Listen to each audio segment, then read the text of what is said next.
Good afternoon, friends. This is Vibhor here. So let's start our today's session. So today we are going to discuss the another important topic of your geography optional. It's blue revolution.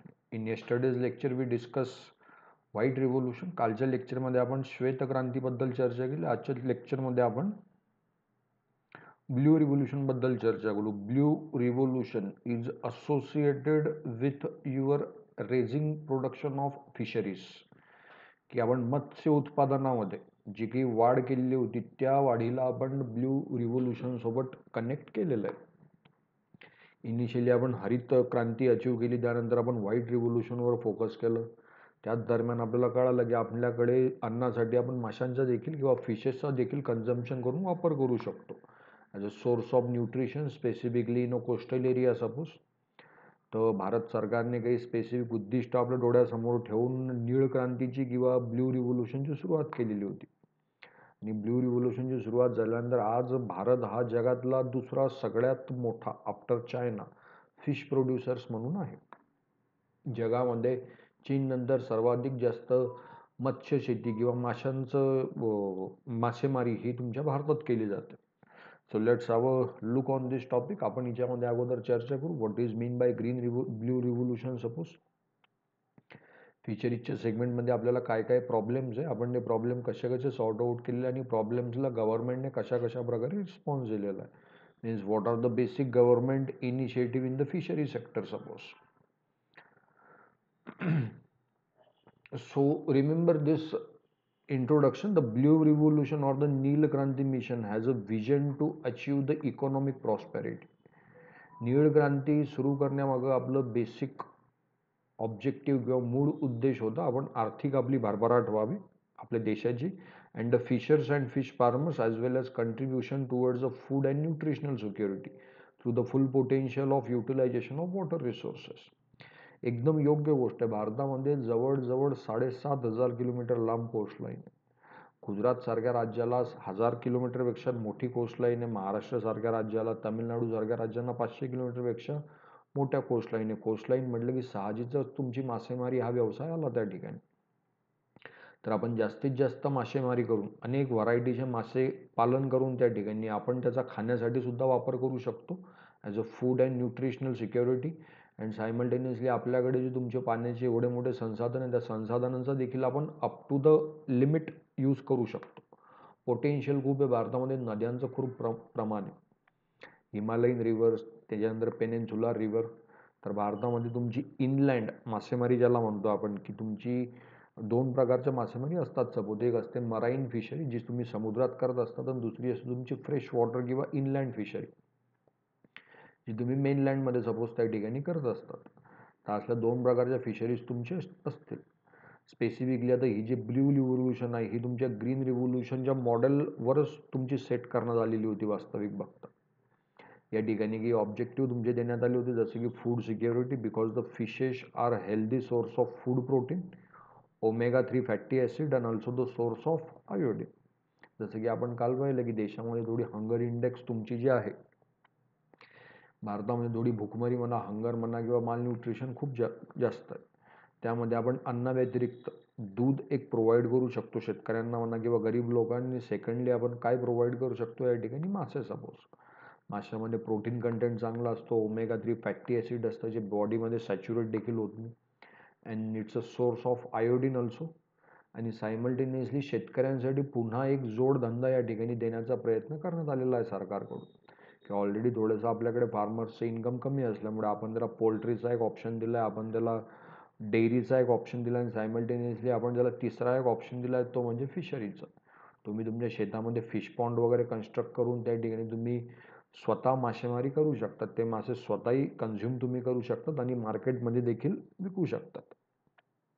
So basic thing, what was the main objective of your blue revolution? To achieve economic prosperity, secondly food and nutritional security, and high utilization of water resources. It was model and objective of green revolution to gain the food security suppose, and the agricultural diversification. So the farm incomes could be increased. Look at this pie chart. top 10 fish producing countries in the world, almost all 65% of world fishes are produced by China alone. Followed by India, we constitute 17% of fisheries, suppose.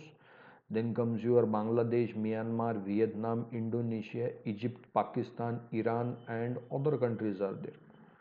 But almost all China and India, they both of them they constitute suppose 80% of fish production in the world. So remember this, India is the second largest fish producer in the world.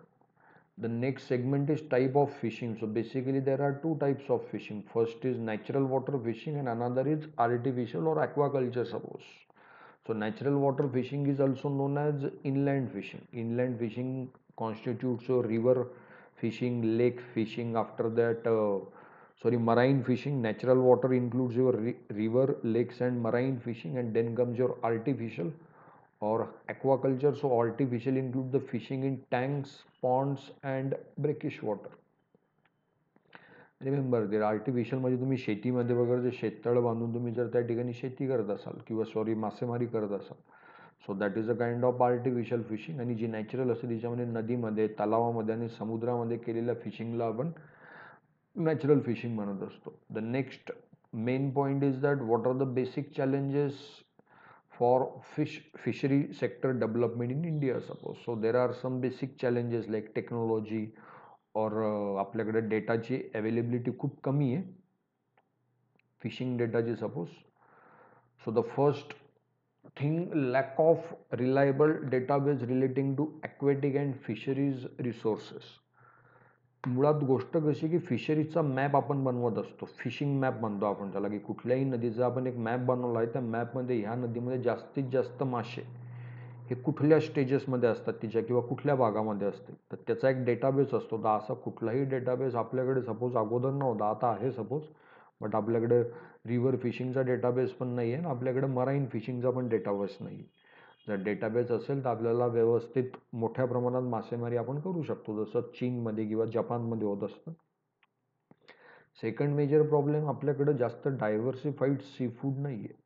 जसं तुम्ही मासे म्हटले तर माशांचे काही जास्त प्रकार नाही. आपला जो स्पेसिफिक मासा आहे भारतात त्याला आपण इंडियन सोलोमन म्हणतो, रावस म्हणून. अदर दॅन रावस, कोळंबी, सुरमई, बांगडा या तर सपोज तुमच्या फ्रेश वॉटर फिश झालं मी सांगतोय. तर आपल्याकडे रिव्हर मराईनमध्ये सुद्धा काही जास्त फिशेसमध्ये व्हरायटीज नाही आहे. ज्या व्हरायटीज तुम्हाला जपानमध्ये सापडत असतात किंवा चायनाच्या ईस्ट कोस्टवर सापडत असतात किंवा साऊथ ईस्ट एशियामध्ये सापडत असतात, तर भारतामध्ये मुळातच नॅचरली थोड्या फिशच्या स्पीसीज कमी नंबर्समध्ये अवेलेबल आहे. Next major problem is regarding the weak multidisciplinary approach in fisheries and aquaculture. आता जसं काल आपण डेअरी सेक्टरमध्ये पाहिलं व्हाईट रिव्होल्युशनमध्ये, तर व्यवस्थित एक तुमची सेट मल्टी डिसिप्लिनरी अप्रोच आहे, की वरती सेंट्रल NDDB, त्याच्यानंतर स्टेट लेवलला, त्यानंतर डिस्ट्रिक्ट लेवलला आणि त्यानंतर तुमचं रुरल लेवलला, असं जे एक मल्टी लेअर किंवा मल्टी सेक्टर स्ट्रक्चर ज्याला म्हणतो, that structure is specifically absent in case of fisheries. किंवा तुम्ही ब्ल्यू रिव्होल्युशनमध्ये स्ट्रक्चर ॲबसेंट दिसते आपल्याला, त्याच्यामुळे थोडा आपला अप्रोच जो आहे तो वीक अप्रोच दिसून येतो. सायमल्टेनियसली मासेमारी करण्यासाठी आपल्याकडं ह्युमन रिसोर्स डेव्हलपमेंट जे आहेत ते सुद्धा काही तेवढे गुणवत्तापूर्ण नाही आहे. मासेमारी करणं ही सुद्धा कौशल्याची गोष्ट असते. आपल्याकडे हा व्यवसाय निवड आपण फॅमिलीकडनं आपल्याकडं येत असतो, जे फिशरमॅन भारतामध्ये, ती चांगली गोष्ट आहे. परंतु तुमच्यामध्ये ती स्किल आहे का? तुम्ही खोल समुद्राच्या पाण्यामध्ये जाऊन फिशिंग करू शकतात का? भारतामध्ये जनरली 500 मीटरपेक्षा जास्त दूर आपण जात नसतो, की जास्तीत जास्त खोली किती तुमची 500 मीटर. तुम्हाला जर ॲब्सोल्यूट क्वालिटीचे फिशेस हवे असतील, at least you have to go in to deep sea of 3 to 4 kilometre. So you will get a maximum fishery production, suppose, or maximum amount of fish, suppose. The next major problem is regarding the weak marketing. In fact, भारतामध्ये consumption खूप कमी होतं फिशेसचं. In fact, fish is a absolute source of energy other than regular food, suppose. But आपल्याकडे generally व्हेजिटेरियनचा एक approach जास्त असल्यामुळे भारतामध्ये आपल्याला थोडी मार्केटिंग पण कमी दिसते आणि त्याचं कन्झम्पशन पण कमी दिसते. दुसरी महत्त्वाची गोष्ट म्हणजे भारतामध्ये इनलँड फिशिंगची जर तुम्ही गोष्ट केली, की तुमच्या नदीतली मासेमारी किंवा तुमच्या तलावातली मासेमारी, तर भारतातल्या अनेक महत्त्वाच्या नद्या आणि तलाव हे पूर्णतः किंवा अंशतः प्रदूषित झालेले आहे. प्रदूषित पाण्यामध्ये जनरली मासे किंवा अदर लाईफ तुम्हाला दिसत नाही. त्याच्यामुळे जी काही फिशिंग आता इनलँड चालू आहे ती सध्या भविष्यामध्ये सुरू राहील की नाही याची काही म्हणजे कमी चान्सेस आहे त्या ठिकाणी वास्तविक पाहिलं तर. हे लक्षात घ्या. हेच सगळं आता आपण 2014मध्ये मोदीजींनी प्रधानमंत्री झाल्यानंतर 2014मध्ये पहिल्यांदा डॉक्टर मीना कुमारीची एक कमिटी आपण कॉन्स्टिट्यूट केली होती primarily to review India's current deep sea fishing policy and guidelines, की भारतामध्ये फिशिंग कुठल्या प्रकारची असावी आणि कुठल्या गाईडलाईन्स तुम्ही द्या. तर त्या डॉक्टर मीना कुमारी कमिटीने आपला रिपोर्ट 2014मध्ये सबमिट केला होता. The expert committee headed by Dr. B. Meena Kumari was constituted in August 2024 primarily to review India's current deep sea fishing policy and guidelines. So what committee recommended? So committee recommended exploring and developing the fishing beyond 500 meter depth. की मी अगोदर जे आपण discuss केलं की ह्या कमिटीने सुद्धा तुम्हाला 500 मीटरपेक्षा जास्त खोल पाण्यामध्ये जाण्यासाठी सांगितलं. जसं की आपण अगोदर पाहिलं की आपल्याकडे थोड्याशा फिशेसच्या व्हरायटी कमी हिच्यामुळे, कारण तू खोल समुद्रात जात नाही. तुला जर मॅक्झिमम व्हरायटीज फिशेसच्या किंवा सी फूडच्या हव्या असेल तर ॲटलिस्ट तुला 2 ते 3 किलोमीटर खोल समुद्रात जावं लागेल. पण त्या ठिकाणी तशा बोट्स वगैरे देखील आपल्याकडे नाही आहे ज्या खोल समुद्रात जाऊ शकते. Because such fishing is an investment intensive, the committee recommended involvement and collaboration of foreign fishing companies. जसं मी सांगितलं की खोल समुद्रामध्ये जाण्यासाठी तुमच्याकडे GPS ऑपरेटेड बोट्स असाव्या लागतात, व्यवस्थित ऑटोमाइज्ड आणि फुल्ली मेकनाइज्ड, की त्या बोटच ॲक्च्युली फिशिंग करतील. जाळं पण त्या बोटच सोडतील आणि जाळं कोढायचं काम देखील त्या बोटच करतील. तिच्यावर तुमचे रडार्स वगैरे असतात, GPS असतं, तिच्यामुळे एक्झॅक्टली फिशिंगचा तो आपण जो हे म्हणतो की तो झुंड असतो फिशेसचा, तो नेमकी कुठल्या एरियामध्ये हे शोधण्यासाठीच आपल्याला ती बोट मदत करत असते. मग ह्या सर्व सुविधा आपल्याकडे कमी असल्यामुळे डॉक्टर मीना कुमारीने हे सजेस्ट केलं आहे की तुम्ही फॉरेन फिशिंग कंपनीची मदत घ्या. जसं की जगामध्ये सगळ्यात ॲडव्हान्स फिशिंग तुमची जपानमध्ये केली जाते, नॉर्वेमध्ये केली जाते, स्वीडनमध्ये केली जाते, फिनलँडमध्ये केली जाते. या ठिकाणी जाऊन तुम्ही फिशिंग म्हणजे शिका काहीतरी, किंवा तिकडचे ट्रेनर्स इकडे बोलवा किंवा त्या कंपनीज इकडे बोलवा. सायमल्टेनियसली आपलं जर तुम्ही सांगितलं सर की आपल्याकडे बोट्स नाही आहेत तशा ॲडव्हान्स्ड, मग आपण त्या बोट्स परचेस देखील करू शकतो जपानकडनं किंवा नॉर्वेकडनं. आपण केलेल्या पण आहे त्या बोट्स वगैरे purchase. So remember about Blue Revolution, and secondly Dr. Meena Kumari committee which was constituted to study the fishing guidelines in the year of 2024. This is the state-wise data of fish production in India. भारतात सर्वात जास्त fish production हे तुमच्या आंध्र प्रदेशात होतं, त्यानंतर West Bengal, third number Gujarat, Kerala, Tamil Nadu, मग येतो महाराष्ट्र, कर्नाटक, ओडिशा. वास्तविक पोटेन्शियल खूप जास्त आहे आपलं. महाराष्ट्राची कोस्टलाईन जवळजवळ 750 किलोमीटर लांब आहे आणि फक्त खूप कमी प्रोडक्शन आपण या ठिकाणी करतोय. म्हणजे केस स्टडीज वगैरे तुम्हाला लक्षात ठेवावं लागतील. जशी बंगालची एक केस स्टडी पहिले, भारतामध्ये वेस्ट बेंगॉलमध्ये छान उत्पादन होतं फिशेसचं. West Bengal is the second largest fish producer in India. More than 6% of India's total fish is caught in West Bengal alone. एकूण फिश प्रोडक्शनच्या 6% उत्पादन हा एकटा तुमचा बंगाल घेत असतो. Here the inland fish far exceeds the marine fish. West Bengal also second largest producer of freshwater fish, accounting 23% of India's total freshwater fish. आता बंगालला नेमका किती लांबीचा समुद्रकिनारा आहे त्याची काही मला आयडिया नाही आहे, पण बंगाल भारताचा दुसरा सगळ्यात मोठा फिश प्रोड्युसर आहे. त्यातल्या त्यात बंगालमध्ये फिश प्रोडक्शन हे नदींमधनं होत असतं, कारण बंगाल हा almost all 60% Bengal is located in the deltaic region. गंगेसारखी अति मोठी प्रचंड मोठी नदी त्या ठिकाणी, अनेक तिच्या व्यतिरिक्त प्रचंड प्रमाणात तिथं फिशिंग केली जाते. म्हणजे भारतामध्ये एकूण होणाऱ्या फ्रेश वॉटर फिश प्रोडक्शनपैकी ऑलमोस्ट ऑल 23% प्रोडक्शन हा एकटा तुमचा बंगाल या ठिकाणी करतो. Bengalis are the fond of fresh water fish. The state can meet only 20% of its demand. म्हणजे भारताच्या एकूण 23% या ठिकाणी इनलँड फिश प्रोड्यूस केली जाते, त्यातली ती देखील त्यांना कमी पडते, ती फक्त 20% त्यांच्या कन्झम्पशन. दॅट मीन्स भारतामध्ये सर्वात जास्त फिश प्रोडक्शन आणि फिश कन्झम्पशन हे वेस्ट बेंगॉलमध्ये होतं. लक्षात ठेवा, भारतामध्ये सर्वात जास्त इनलँड फिश प्रोडक्शन वेस्ट बेंगॉलमध्ये ऑलमोस्ट ऑल संपूर्ण भारताच्या 23% आणि ती त्यांच्या एकूण डिमांडच्या फक्त 20% आहे. भारतामध्ये सर्वाधिक फिश प्रोडक्शन हे तुमच्या बंगालमध्ये होत असतं. सेकंडली येतो गुजरात. गुजरातची केस स्टडी यासाठी कारण गुजरातला सर्वाधिक लांबीचा समुद्र किनारा आहे. भारतामध्ये सर्वात लहान सहान छोटे मोठे पोर्ट्स हे गुजरातमध्ये सर्वात जास्त. As it is written over here, Gujarat has a 1000 kilometer long coastline and over 65,000 square kilometer fishing ground.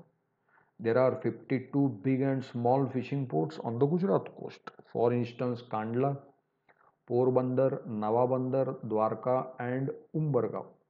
About 1.5 lakh fishermen are engaged in catching about 7 lakh tons of fish every year. Local consumption being very low, about 97% of the fish transported to the big market.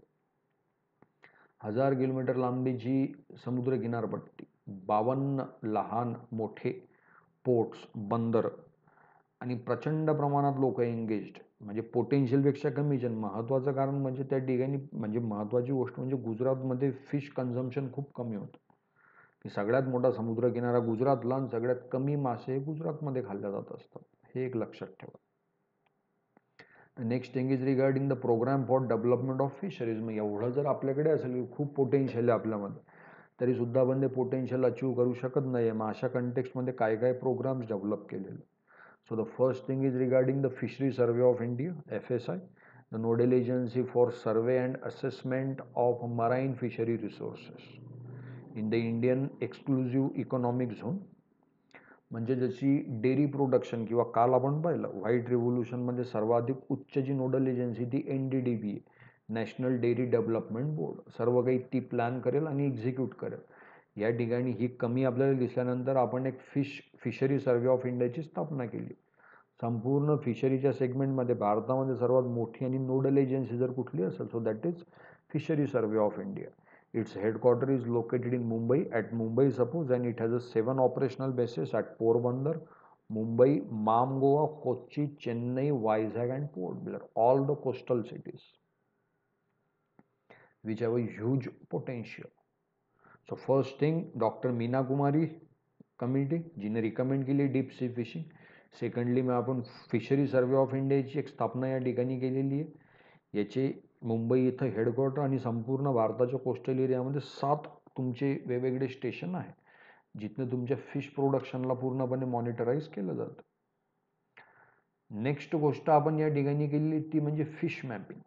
नद्यांची आपण fish mapping केली की भारतामध्ये एवढ्या सगळ्या नद्या आहेत, तर कुठल्या नदीमध्ये किती मासे आहेत सपोज, किंवा ते मासे कुठल्या सीझनमध्ये येत असतात. So fish specimen distribution maps for your Ganga, Yamuna, Chambal, बेटवा, बनास, ऑलमोस्ट ऑल भारतातल्या सर्व मेजर रिव्हरचे फिश मॅप आपल्याकडे आहे, की जनरली तिच्या अप्पर स्टेजमध्ये जास्त मासे सापडतील, तिच्या मिडल स्टेजमध्ये जास्त मासे सापडतील, की लोअर स्टेजमध्ये सर्वात जास्त फिशेस तुम्हाला सापडतील. तर अशा प्रकारे आपण सगळ्याच नद्यांची फिश मॅपिंग केलेली. 2004 मध्ये आपण मराईन फिशिंग पॉलिसी देखील आणलेली आहे. Comprehensive marine policy was launched in November 2004 to facilitate sustainable deep sea fishing.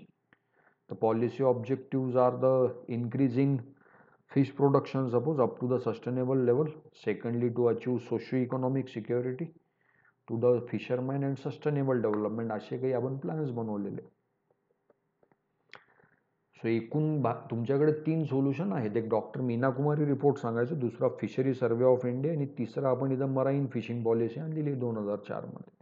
2004च्या marine fishing पॉलिसीचा ऑब्जेक्टिव्हच आहे की भारतामध्ये जास्तीत जास्त फिश प्रोडक्शन करायचं आणि एक प्रकारे भारतामध्ये जी आपण फूड सिक्युरिटी म्हणतो किंवा अन्न सुरक्षा म्हणतो, ती अन्न सुरक्षा आपल्याला गाठायची या ठिकाणी.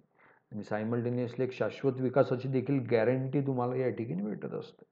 कारण फिशिंग वगैरे केल्याने जे काही संपणार नाही आहे, ते रिचार्ज होतच असते प्रत्येक वेळेस, हे लक्षात घ्या.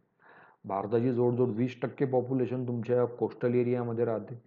भारताचे एकूण 4 मुख्य महानगरांपैकी 3 महानगर जसे की मुंबई, कोलकाता आणि चेन्नई हे तुमच्या कोस्टल एरियावर आहे. तर मग अशा ठिकाणी गरिबी पण जास्त आहे, लोकांना अन्न भेटत नाही, मग त्या ठिकाणी तुम्ही फिशिंग करून एक अन्नाचा सोर्स तुम्ही त्या ठिकाणी नवीन इव्हॉल्व करू शकतात, सांगायचा उद्देश म्हणजे. These are some of the major marine fishing ports in India. भारतामध्ये पूर्वेपेक्षा पश्चिम किनाऱ्यामध्ये चांगले फिशिंग बोट्स आहे. यामध्ये डहाणू, माहीम, वसई, बँड्रा, अलिबाग महाराष्ट्रात, मेंगलुरू, कासरगोड हे तुमच्या कर्नाटकातले, त्यानंतर कोच्ची, अलप्पुझा हे तुमच्या केरळात रे, तुतीकोरीन, पुद्दुचेरी, चेन्नई हे तमिळनाडूतले अनेक असे पोर्ट्स आपण या ठिकाणी डेव्हलप केले. त्या व्यतिरिक्त भारतामध्ये इनलँड फिशिंग पण. तर इनलँड फिशिंग ही ऑलमोस्ट ऑल भारतातल्या सगळ्याच राज्यांमध्ये केली जात असते. So this was regarding your blue revolution. So blue revolution is associated with the excessive or raising production of fishes all across the India, as we have more than 7,500 kilometers of long coastline. Economic prosperity एक achieve करायची आपल्याला, food and nutritional सिक्युरिटीचा एक source यातनं भेटला आहे आणि आपण आपल्या वॉटर रिसोर्सेसचं देखील फुल पोटेन्शियलमध्ये युटिलायझेशन करतो. सायमल्टेनियसली हे तुम्ही काही, भारत हा जगातला दुसरा सर्वाधिक जास्त फिश प्रोडक्शन करणारा देश आहे. Types of fishing, natural fishing and artificial fishing. Challenges आपण या ठिकाणी डिस्कस केले की आपल्याकडे रिलायबल डेटाबेस नाही आहे, टेक्नॉलॉजीमध्ये आपण लॅक करतोय, इनॲडिक्वेट ह्युमन रिसोर्स डेव्हलपमेंट आपल्याकडे आहे, प्रॉपर ट्रेनिंग नाही आहे. मग हे सर्व बघता 2014मध्ये डॉक्टर मीना कुमारी रिपोर्ट किंवा कमिटी कॉन्स्टिट्यूट केली होती. तिने आपला रिपोर्ट दिला आहे. तिने काय सजेस्ट केलेलं आहे त्या कमिटीने की तुम्ही खोल पाण्यामध्ये जाऊन मासेमारी करा, जिथं तुम्हाला जास्तीत जास्त मासे सापडतील, डीप सी फिशिंग 2 ते 3 किलोमीटर खोलीवर.